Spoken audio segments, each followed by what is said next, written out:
Hello my friends, and welcome back to my channel. Welcome if you're new. Today is a bit of a different video. It has been one that's been popping up.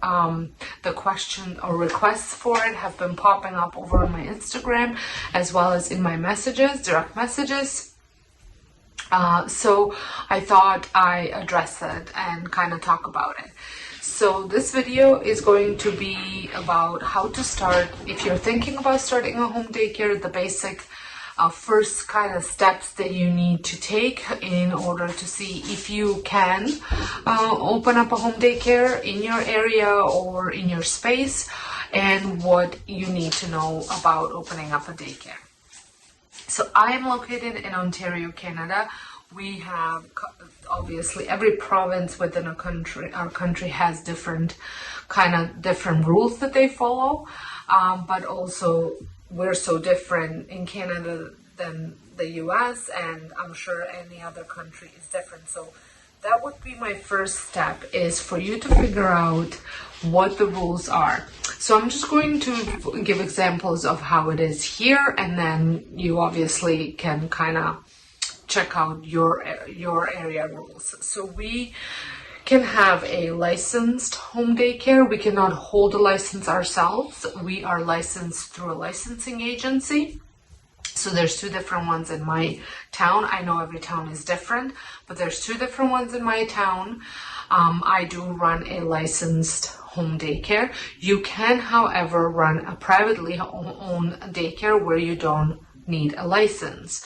It is not an illegal daycare. It is just a privately operated that doesn't run through any agency. Now the differences are privately owned daycares don't have somebody checking up on them on a monthly basis, a lot less paperwork, and you are free to kind of run your business as you see fit, kind of thing. You can only have 5 children. To be licensed under an agency, you can still run your business the way you want to, but you do have to provide a certain amount of paperwork to the licensing agency because it's required. You do get monthly visits, you do get quarterly checks, you do get a surprise visit. You might get a surprise visit from the ministry once a year. So all these things, and you can offer the discount for the parents because your income gets supplemented by the licensing agency through the government. So the way this works, it's hard to explain. It's called CWELCC, I think, CWalk, I think that's what everybody calls it. It is a program that the government offers. It is limited number of children. It's offered to, there is a cap on the amount of children that can be covered by this. That's what I think, but I'm not 100% sure. But anyway, so if you find a provider that's licensed, that means your fees are going to be, if the provider is charging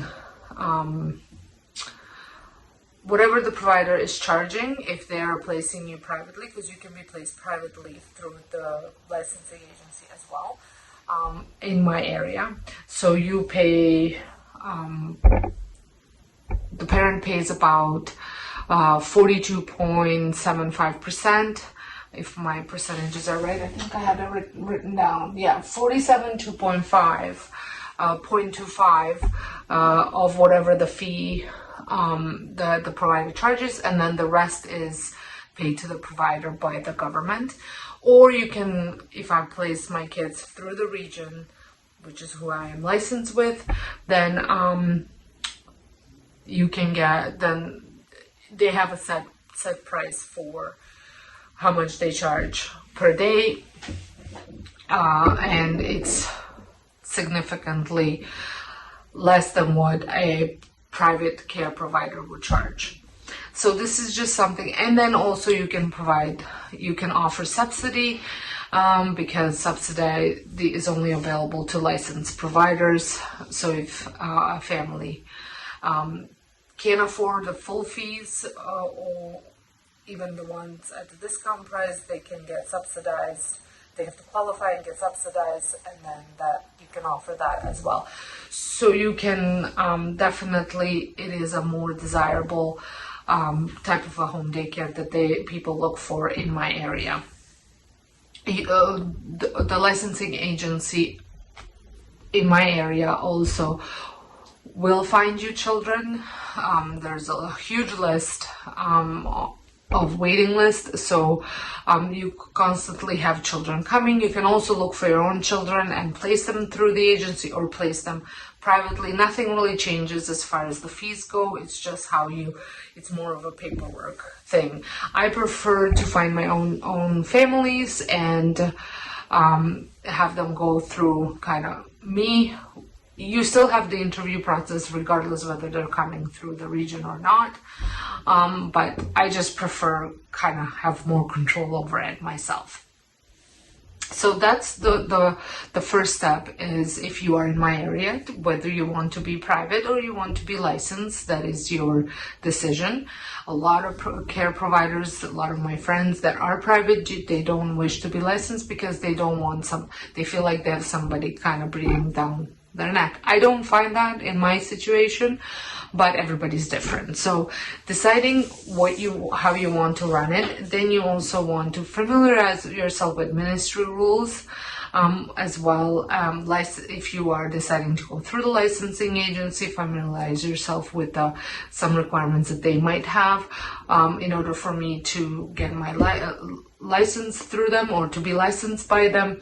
I had to have a vulnerable sector check. I had to have an FNCS check, first aid CPR. My insurance had to be a certain amount and a certain way. So those are all the things that you want to make sure that you know what you're getting yourself into and what is required. So the next step, once you have decided how you want to go about who you want to go with, by yourself, whatever, then it is time to decide where you are going to have your home daycare. I run my home daycare out of my basement. I have a section that is finished. Now, if I own my own home, if you are renting, I would definitely make sure that your landlord is okay with you running a home daycare center out of a rented property. There were some, I did hear ones that you are not allowed to run it out of a rented property, but I would those are all the things that you want to make sure that you are okay where you are. And then once you decide on your space, you also might want to consider the age groups. So another rule that we have is 3 under 2 and 3 over 2, because with license, I don't know if I mentioned that I can have 6 children by being licensed through the agency. And the rule is 3 under 2 and 3 over 2. The same rule applies with the private. I think they can also only have, I'm not sure whether it's 2 under 2 and 3 over 2, or if it's 3 under 2 and 2 over 2.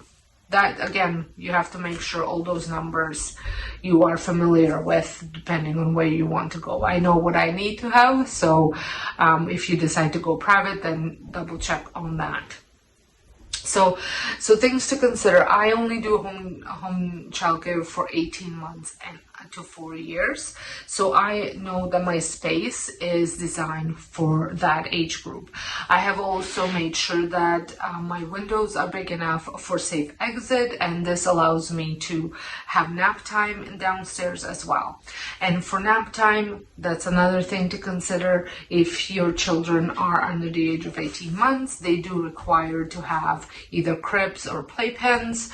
And then if they are over 18 months, they need to be sleeping on a bed or a cot. So those are all things that you have to take into consideration, because those are things that you're going to have to purchase. High chairs also for children under 18, or booster chairs, or some sort of a table that they can sit securely in. So I used to have an infant table that had built-in kind of high chairs in it, and that was great. now I just have a table that I can fold up and pack away at the end of the week, so it's not cluttering my upstairs space. I do feed them upstairs because I do not have a kitchenette downstairs, so that's another thing that you might want to consider. One of the big things for me was when we built this house, because I used to do private home daycare as well before, and when we moved into this house, I wanted to make sure I had a separate entrance for my home daycare, because in my old house I found that these children come with so much stuff, and no matter how you try to compress it down and tell parents not to bring so much stuff, there's still a lot of stuff, especially in winter time.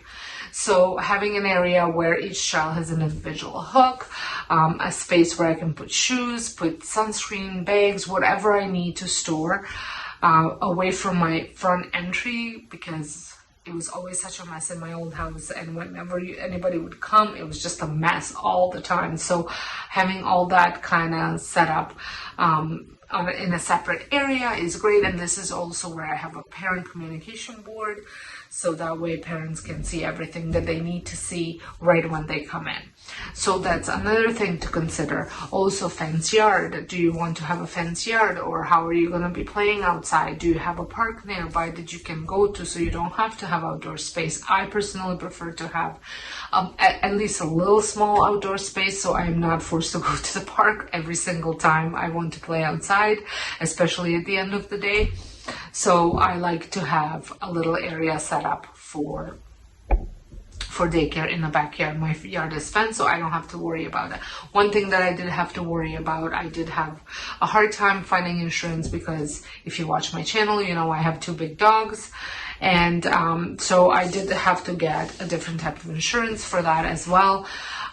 So those are all things you have to consider. So once you have your space, your way you want to run in a sense of licensing and private home daycare, now it's time to think about how you want to run your daycare. So you have decided you're gonna have mixed age groups. That means you have to have toys for mixed age groups. So you know, and you have to take into consideration that, you know, some of the smaller toys might not be suitable for infants, whereas some of the infant toys are going to be not enough stimulation for the older children. So you have to figure out how you want to set up your space, so that way you can provide and fulfill every child's need. Like I said, I take care of children from 18 months and up, so my program is set up that way, and most of the toys are suitable for both age groups. I also do like morning bins, and in those ones I will provide, so let's say small Lego pieces, which I will let an older child play with, whereas maybe an 18-month-old who's still putting everything in their mouth, I will have a different type of morning bin set up for them to play with. So I can, that kind of stuff is, I think, very important for you to be aware that, you know, different age groups will require different toys. You don't need to have a huge amount of toys. I like to rotate mine. I don't have a huge amount out, because I just find they just make a mess and nobody plays with. But my toys make sense in my space. I run my daycare theme-based. I have a different theme for every week. I have a theme for a month. I try to bundle themes, so I'm not constantly changing stuff out every single week, but you know, I can leave the same type of toys for maybe 2 weeks, sometimes even 3 weeks, and just change out books and things like that in the space, and maybe puzzles and whatnot. So like, let's say for example, my last week's theme was community helpers, and this week theme is transportation. Well, I set up a fire station with fire vehicles, and there was a helicopter and rescue vehicles on my train table, which is my little small world area, and I have left that for this week as well, because the theme is so similar. I have switched out some of the puzzles just for the transportation and the 2 different themes, but everything else had stayed the same. And the books. Well, actually, I did include both weeks of books in a bookshelf, so that way kids can read both sets of books. Because I find sometimes a week is definitely not enough for a theme, especially if it's a really exciting theme like this. Kids want to play with it for a while, and because it is also summer, we are outside a lot more than inside, so every time they come in, it's almost like brand new toys every time. So just things like that to consider. So like I said, I run my center, my home daycare, not center, home daycare theme based on themes. It is what helps me plan. It what helps me have ideas for craft time, ideas for story time, and all that kind of stuff. Also, you want to make sure that you kind of have some sort of an idea how you want to, if there's a philosophy you want to follow for your home daycare, or how you want to do it, because being organized is, I say, half the battle. If you know what you're doing every single day and not winging it, it makes your days go so much smoother. That's how I feel anyways. I have a set schedule, which I did share a video a while back on my daily schedule and why I have chosen to have the daily schedule set up. Now, having said that, just because that schedule is perfect for me, it doesn't mean it's going to be perfect for you. So you want to figure that out. And one of the most important things, which I should have probably mentioned right at the beginning, is you want to determine your working hours, your operating hours. Do you want to provide early morning care? Do you want to provide later care, evening care? Do you want to provide weekend care? Or do you just want to work like I do, 7:30 till 5? I think that's a great amount of time. It allows parents time to go to work and come back from work. And like, I see providers that do 8 till 4:30, and I just don't see how some of the parents can make it. I know that there's 2 sets of parents and you can kind of work on that, but I find this timing has worked really well for me, and I'm finding that people respond to that length of time a lot better. So I've talked about, how to run your center, supplies needed. So definitely when you get yourself to the point of, yes, you're doing it and now it's time to buy supplies, Facebook Marketplace, garage sales, it's a great way to start.